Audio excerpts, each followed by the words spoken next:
నేను ఇంటికెళ్తే ఏదో లేడీస్ హాస్టల్‌లో ఉన్నట్టుగా ఉంటుంది. అందుకే నేను మా బాబుకి ఈసారైనా కూడా అబ్బాయిని కను అని చెప్తున్నాను. మళ్ళీ అమ్మాయినే కంటాడేమో నాకు భయంగా ఉంది. ఎందుకంటే తన కూతురంటే తనకి ముద్దు. ఇది స్టార్ అన్న మాటలు. ఈ మాటలు అన్న సందర్భం, సమయం, ఎక్స్, వై, జెడ్ ఏవైనా అవిప్పుడు నెట్టింట హల్చల్ చేస్తున్నాయి. అంటే ఈసారి కూడా అబ్బాయే పుడతాడు. అమ్మాయి పుడితే ఏమవుతుంది? అబ్బాయి పుడతారని గ్యారంటీ ఎక్కడుంది?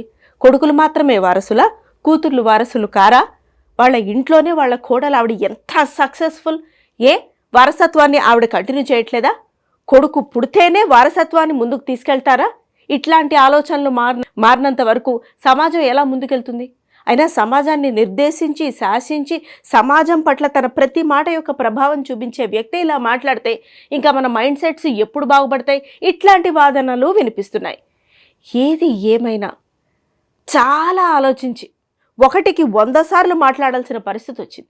సోషల్ మీడియా హైప్ వల్ల మనం ఒక ఉద్దేశంతో అన్నా అది ఏ విధంగా ముందుకెళ్తుందో, ఏ విధంగా ట్రోల్ అయిపోతామో, ఏ విధంగా సమాధానాలు చెప్పుకోవాల్సి వస్తుందో అర్థం కావట్లేదు.